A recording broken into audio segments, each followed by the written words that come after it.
Sometimes love is no.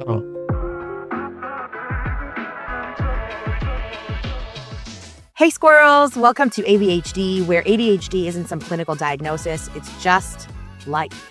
I'm AV, your always honest tour guide through this beautiful mess. Over here, we're not about fixing yourself. We're about figuring out how to actually enjoy your life as you are. So grab a snack and let's go. Hi squirrels, welcome back. Today we are diving into the D in products, that is delivery. Not just how you deliver your offer, but how do you deliver your offer in a way that doesn't totally mess with who you are and wreck your nervous system? Because the truth is, most people build, and over here we want you to build delivery around you and the way that you work. So today with me I have Branden Blinn, founder of the 22 Steps, whose work is rooted in being fully unapologetically yourself. Not the version that's shaped by entitlement or urgency culture or constant access.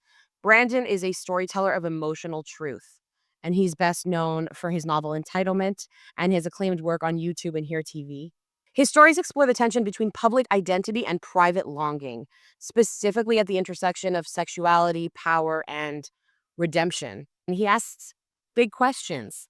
What does it mean to live honestly? What are we willing to risk for love that liberates? And his characters in his novels don't just grow, they unravel, reckon, and rebuild, honoring complexity and beauty of life and queer life specifically. So, Branden, thank you so much for being here. And let me put this straight to you. What does authentic delivery mean inside the work that you do with the 22 steps? So I like to talk about the endogenous hormone oxytocin because oxytocin is the love hormone. And it's really the hormone that we feel when we feel very unified with everything around us in our life. It's like a feeling of complete comfort and, like being enveloped in love. And you feel like everything is exactly right. You're where you belong. You're bringing forth what you have inside you to bring forth, and that people are receiving you and that you're in your service. It's like, it's service, but it's not the kind of service where there's a cost to it. It's kind of service where you feel fulfilled, abundantly appreciated just by what you're feeling inside your body versus what you're getting from outside of yourself. It's like an inner feeling of, wow, this is who I am. I belong, and I'm providing something of value. And is that something that you can like fake or manufacture, that oxytocin? No, it's kind of like, when you're on camera, I say that the camera reads the truth. One thing that real seasoned actors will tell you is that the camera reads the truth. Yeah. And the same way, authentically, you can't talk yourself into it. Otherwise, the world would be a really different place. It just only comes when you're really deeply true to who you are. And then, interestingly enough, then what gets drawn to you are the people that love who you are. And it's just reflected in your life. And most of us, myself especially, almost my whole life, I've had people around me that don't really care about me. They say they do. They don't really know me. They just say they do. And it's like abyss between who I really am and how people see me, which has happened my whole life. It's only when I'm in myself authentically that I feel deeply happy and I attract the right kind of people around me, or the kind of people around me that are going to, fortify all that in me. Right. So I wanted to connect this. This is something we were talking about before we started recording, and something that my audience already knows. We talk a lot about the calm framework, and calm for us is clarity, awareness, limits, and momentum. Delivery really is rooted in those last two things, limits and momentum, because limits aren't your personality flaw. It's the strategy of who am I going to allow to interact with me and not allow to interact with me. So I'm wondering, as two people who maybe mirror each other in the fact that other people perceive us sometimes as being difficult or stubborn or contrary when that's not our intention.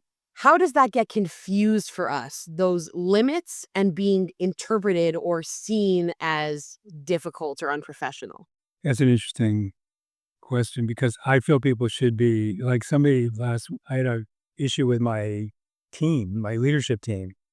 And somebody said to me, well, Brandon, you come off as superior all the time. And, you need to change that. And at first I was like, okay, Do I need to change that? well, that's what I said. I thought about it. I thought, well, no. Then I went back to him and I said, not only is it who I am, but it's also who you are, by the way. And I don't think you should change it at all. I think you should get away from the people that think you need to change it. Yeah. So that really is what goes on when you go on this journey of becoming authentically myself, which really is what I like to call the 22 steps. It is 22 steps, but this one is to becoming authentically myself.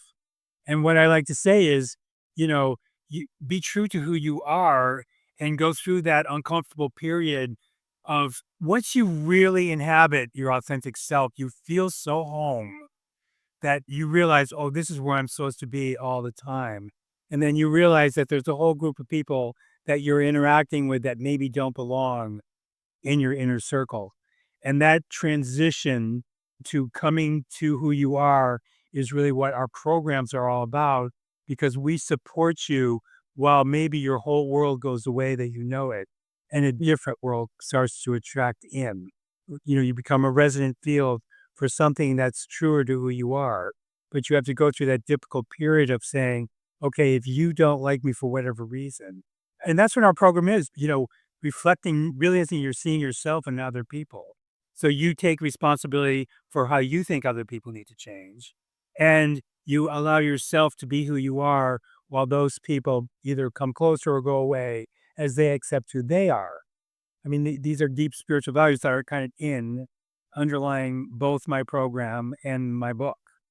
How does a person know when there's something that they need to change and this is really something you should work on? You When this is who you are. Yeah. You all right. So when I was told I was superior, like I use the word it landed. There's something in me said, okay, I need to look at this. And then I started going through the old process of how do I behave? How do I perform to get this person to like me? And then I remember, oh, wait a minute. So then what happened is that I realized, oh, it's just her projection because yes, I may come off superior, but in my heart, I don't feel superior to anyone. As a matter of fact, I would say the opposite. I feel more inferior than I do superior. The only comfort I get is realizing, okay, well, this is who I am. And if this person isn't seeing me for who I am, can I just bless them, surround them with light, and develop that calm of, okay, I am being who I am. And if they're misperceiving me, can I just inhabit who I am from a deep feeling? I call it an anchor. I go to an anchor inside myself where I just feel calm and good and not right or wrong, but just home and see what I attract to me. And literally that starts with me, people having different kinds of responses. That's so interesting. Essentially, when we tell somebody, no, I'm not going to do that, really, we're telling them, here's how I can serve you best. And you can choose to accept that or not. This is me in my most authentic me. I'm not going to be a sugarcoating person. Yeah. If you don't ever want to talk to somebody who's going to yell at you a little bit, that's totally fine. I'm going to yell at you a little bit. Yeah. Well, no, Who I am. you're the kind of person I value the most. So, cause I like, it's like, yeah, I just value it the most. And it's like, I do believe, I believe, just everything fits. It's just you can't attract the right people to you until you are who you are. And until you are who you are, you're not going to be happy. And, it's like, or I shouldn't say you. For me personally, I have to be who I am truly and then, accept the consequences of that, or don't feel consequences when I'm being truly true to who I am. I go through periods of, having to read negative reviews on Facebook or negative, but really for the most part, it has more to do with those people than it does me. And I try not to read them. I try not to engage them. I try not to prove myself to anyone.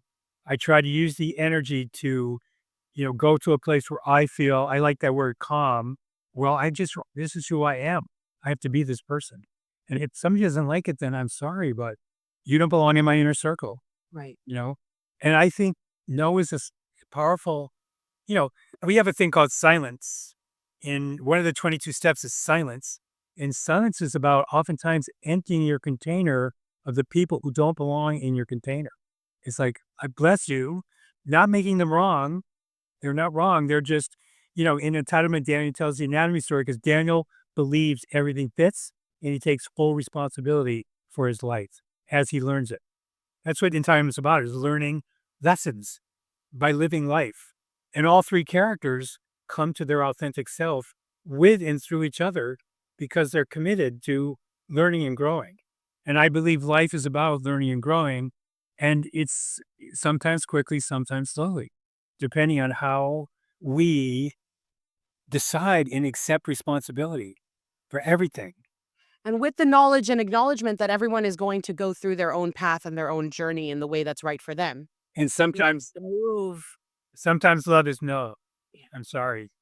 That's why we say authority. The first week is always authority. Find a place inside of you. And we talk about oxytocin. If you're not feeling all these things, you're not home. Everything, look it up, oxytocin. If you're not feeling all those things, you're not home.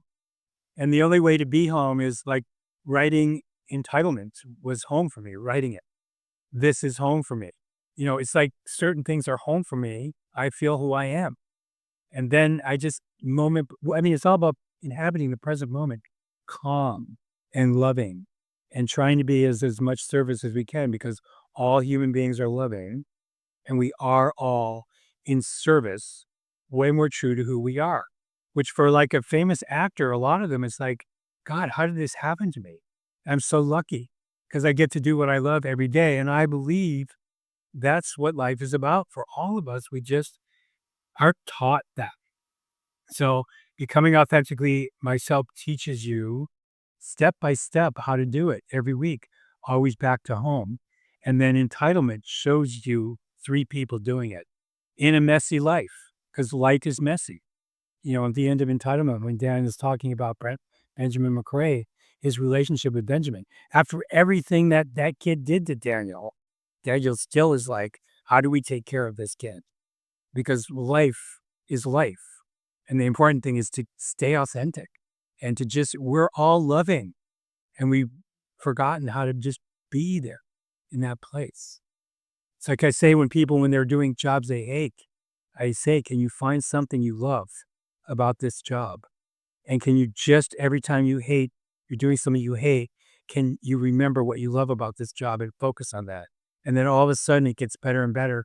And then all of a sudden they're leaving because they have a job offer from someplace else out of the blue for a much better position for them. And we're always happy for them. We're always wanting everybody. When I build a complex adaptive system for a company, it's about what do you love? And how can you love whatever time you're here? Because that's what attracts people to doing business with another company is that they feel good when they're doing business with that. Yes, they have a product, but when it comes down to it, it's really how, in this day and age of AI, what it comes down to is how do you feel when you're doing business? And if it's tense, then, learn your lesson and move on without making them wrong. That's why when we were talking earlier about what I have or haven't gotten for what I pay for, I really do go to, okay, where's my value here? I got it. I'm going to move on. I mean, I can spend hours and hours getting my money back. But the truth is, just feel the tension around all that. It's like, it's just so tense. So then it's like, And also, like, it's fine. I honestly, we've been doing our strategic wrap up this week. So in November, at the end of November, we do our strategy for the coming year. And I haven't looked at our strategic plan since last November when we put it together. And it's very cool to see that we actually have been following the strategic plan and exploring all of our strategic options. And when I was sitting and thinking about the lack of progress or the lack of moving the needle over the past year and certain things that I wanted to see that I didn't necessarily see, I also sat back and took a minute to see all of the lessons that happened this year.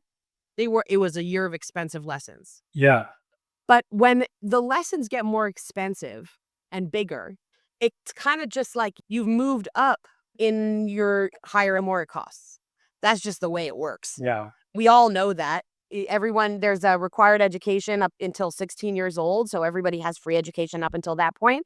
If you're going to pursue additional degrees or additional courses or additional whatever, all of that is going to cost more. Your master's costs more than your bachelor's, and your PhD costs more than your master's. And life lessons have that same payout. And sometimes the lesson is expensive, but that's the lesson that you needed to move you forward at that time.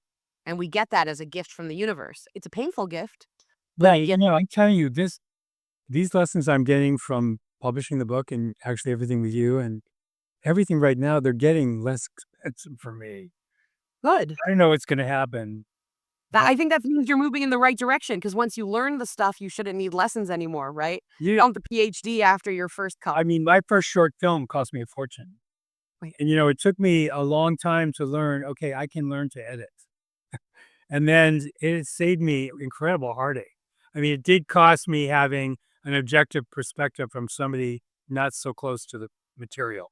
And sometimes something gets lost in there. But in the long run, it was much easier for me to just edit it and then have somebody go in and clean it up. Sound as well. I just learned to do as much of it as I could, which was fun once I started doing it. Anyways, getting back to calm, it's like, some things I have to pay for because I don't know how to do them, Mhm. and the truth is, I've had people not talking to me anymore and quit my program because they offered me a GHL, but they had no idea who I am. Right. And then what happened is you came and you are who I am. So they're an expense. And what happened for me is I do see potential quickly in people. So I can see that person's potential and I can see that they don't see it for themselves yet. And I don't know how to get them to see it for themselves unless they go through my program. But like this person quit because they felt like, for whatever reason, and I felt bad and everything. But the truth is, I feel like this work is Navy SEALs, Rangers. It's really the It's really intense. elite of of the transformation of spirituality, because it's really, I've been in, like I said to you, mostly like right now, I feel great.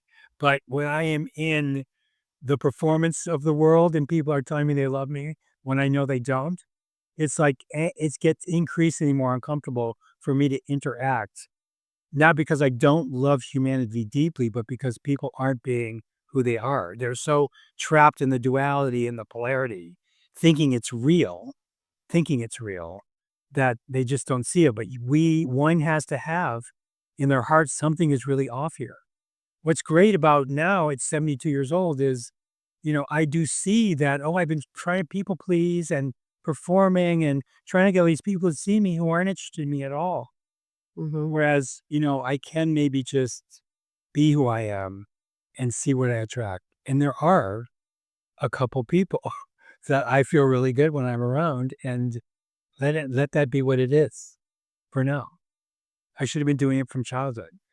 I think there's all these people around me that, oh, you have to get to all the thought leaders and you have to get to all the leader. No, I want to get to the children and the teenagers because that's where that's where I needed help. Was at 6 years old when my aunts who are English literature teachers saw my imagination and said, "We need to teach this kid to write." My mother said, "No, no, I want him out there with a baseball glove and a bat. I don't want him in here reading books."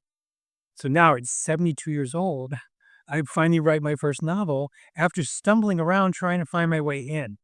Wouldn't it have been nice if at 5 years old something or someone or the culture itself said, no, wait a minute, we're going to take this kid and develop him in this regard. Just give us 2 hours a week for this and you can play baseball. It's like, I don't know, it's hard to explain, but Yeah. It's so interesting because in that movement, I am a big believer that we are all just big children.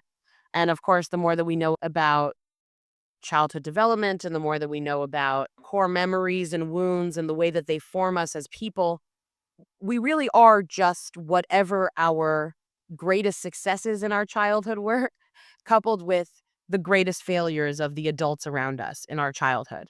And we have to carry that around with us all of the time. So, as an adult now, how do you decide on boundaries in your business or who you'll work with or who you won't work with so that they feel clean instead of confrontational, so that you're protecting yourself, but not, blocking your blessings, if that makes sense. Yeah, no, that makes sense. I mean, first and foremost, you're my authority. No, my authority. So I, feel, we teach people right away, find your authority because most people actually don't know what it is. Yeah. And then find out if it's giving you a clear yes or a clear no. But then aside from that, everything is always about like, like I don't know what's going to happen now for the rest of my life. But I do know in this lifetime, I've arrived at 72.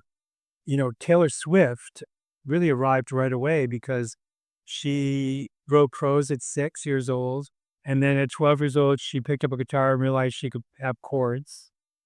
And then she realized, at 12, she could put the chords and the music together. And then she started singing. She loved all of it. Her parents supported her.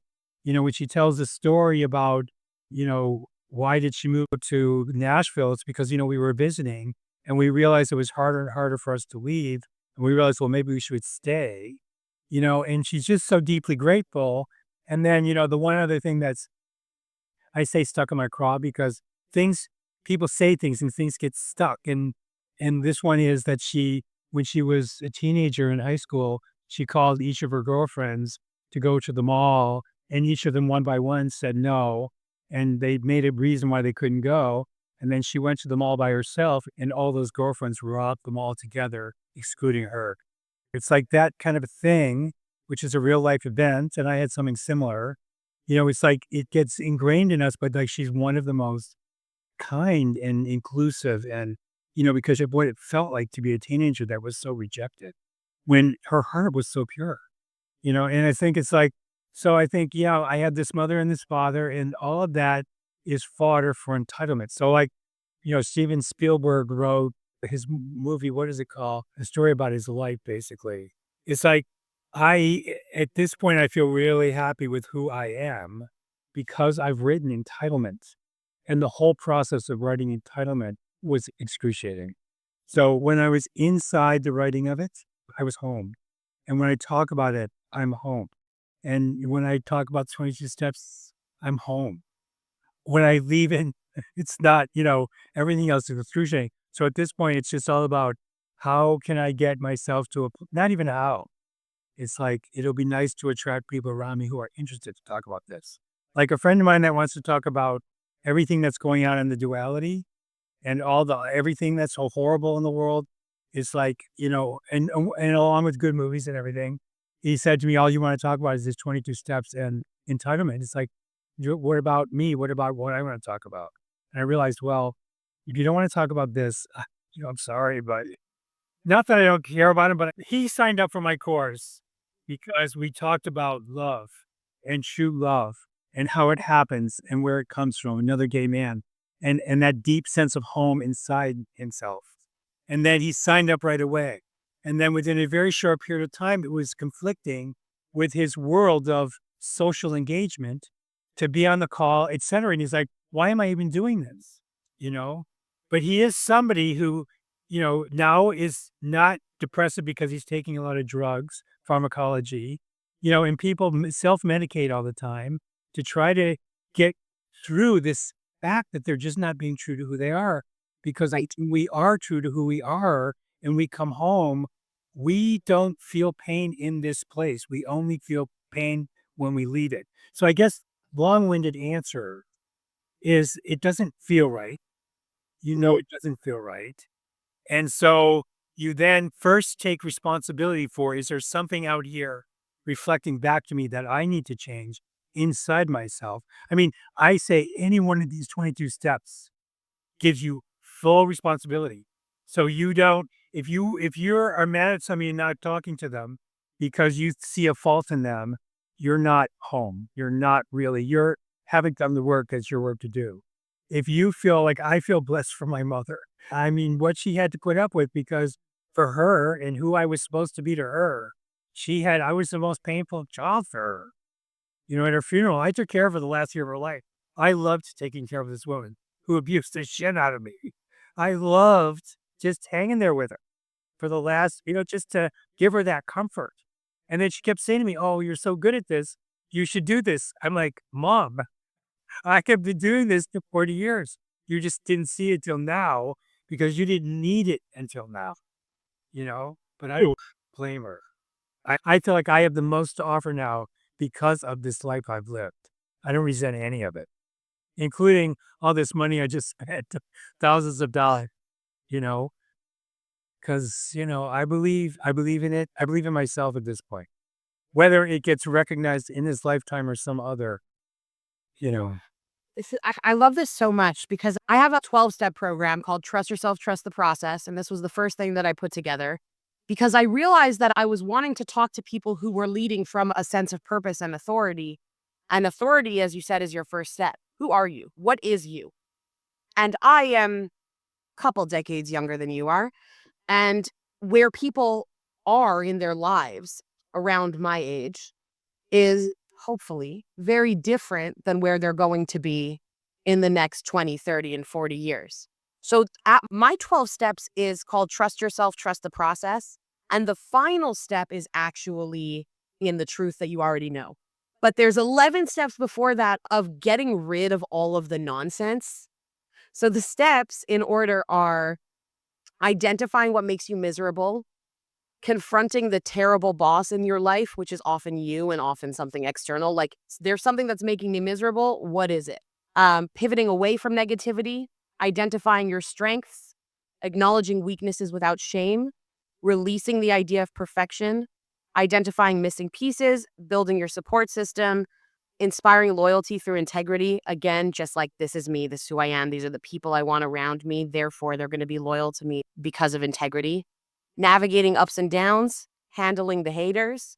And then the final step of that is standing in your truth. And by the way, the final step is the first step. Yeah. It's just that all those steps before it are. Yeah. So maybe you and I should have the conversation We should put it to. about developing a program, Yeah. corporate, for everyone, because I've been trying to do it with other people, but maybe you're the exact person for this reason. To me, that's all outside in. Right. Sent outside in. Never took it and did too much with it because I was like, listen, if you're going to do it, you'll do it. And if you're not, you're not. But it's the concept of creating that distinction, that separation between me and everything else. Yeah, but I'm telling you, it works like I say in Entitlement. Daniel is inside out. So Daniel's just, when the novel opens, something horrible in his psyche, you recognize it and just hasn't dealt with it. One of the questions we asked in the study guide is when Brent knows there's an elephant in the room, what is the elephant in the room? There's a lot of elephants in the room in Entitlement, but that one is Daniel's grief. He hasn't grieved. So his whole journey, we don't know the elephant in the room. We find out what it is as we read the novel. But his grief is from leaving his authentic self in a world that was just pure bliss for him because he was getting acknowledged outside of himself and becoming famous and recognized by people when he never had that recognition from anyone but his lover, really. And why did he leave the lover to become famous? It's like the whole Matthew Perry story in a way. So what you know by the end of the novel is he will never leave his authentic self ever again. He will never fight for any cause that's not his cause. But then you realize what in the novel is his cause. You know what I mean? And that cause is in the novel. And of course, that cause is Keith. So, but again, it's like how we navigate life as human beings. Brent is all outside in. So Brent had an experience that he loved. He loved what happened to him, which is taboo against the law, all kinds of other things. But for him, he loved it, as do a lot of gay men that go through it. And, but the thing is they mistake that for love, authentic love. All these hormones, they think it's love, but it's not really the real thing. But he learns that by what happens in his life. So your 12 steps is helping people just learn, like Brent learned through living it. Your people learn by examining their lives just outside in. So that's why I say if you and I were to design something together that was inside out and outside in, would reach far more people because there's too many people out there that are so amidst the madness of the duality that they don't have even the thought that there is an inner that they could come to. So to teach people both at the same time is, I think we should Pretty cool. into that. Yeah, definitely. And listen, if y'all are listening and you're interested, let us know. Part of what Cheap. Yeah, it's really because really with the $54 a month, we're not trying to charge for spiritual development. We're wanting to build a community of like-minded hearts and souls, not like-minded minds, but like-minded hearts and souls. Because until you're being true to who you are, you don't really have access to your heart and your soul. and 54 is the Hebrew word for life, chai, times 3. Chai is 18. 18 times 3 is 54. And in our methodology at Allisto, we talk about the octopus method. One of the things that's very cool about an octopus is that it has 3 hearts. And there's always 2 that are working and 1 that is resting all the time. So you, with your numerology, I'm bringing a little bit of gematria, which is the Aramaic version of numerology, to the table to kind of connect that to this ultimate life force of life times 3, always having 3 hearts, 2 of which are constantly working, 1 of which is resting so that you can always be your fullest, most alive, true self. $54 a month. I don't know. It's pretty worth it, y'all. What do you think? 53. It's actually 53.72. I know, but that doesn't work with my high. That's I mean, I like numerology too. People always tell me, like, I just think about the number 29, which is a difficult number, but it's also the number that you have to be. It's like the number of Job. So if you are, that karma is until Job was authentically Job. His abundance didn't come, and then it was massive abundance, but he had to go through massive whatever to come to who he is, and I think that's the path. So 29 is the number we use for distribution thing. And it's so interesting to talk about because we are talking about products, we're talking about delivery, and the way that you deliver your product successfully is by being authentically yourself. And when we talk about biblical characters like Job or characters in the New Testament like Jesus or any of his disciples, and we look at them as if they are these almost superhuman humans, but they're just you and me, and that's the point. Right? Like Job is our example. Jesus is our example. Moses is our example of the massive trials and tribulations because all of us go through these things in our lives. And the way that we synthesize and the way that we integrate and the way that we accept and are loving and living in love, not only towards ourselves, but towards others, is what allows us to embody those same very core, true biblical principles, I think.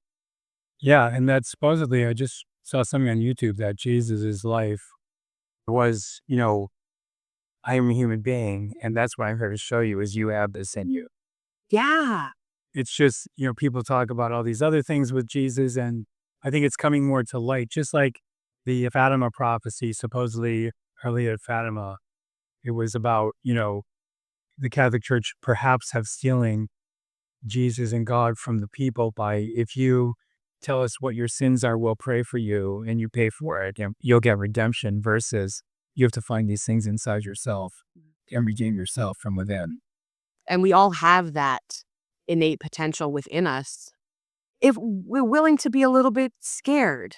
Well, I mean, this is the hardest thing I've ever done. This is the hardest thing I've ever done is to publish this book and, you know, be so naked. Well, when I asked ChatGPT why I was feeling so nauseous about promoting my book, and it went through how raw, vulnerable, fragile, everything I am, because it's all so true for me. Mhm. And so, of course, it's going to be hard for me to just go walking naked down the street in front of everybody. Right.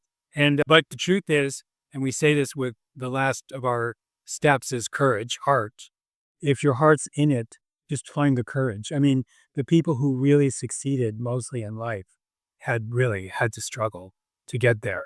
And it's just over and over and over again.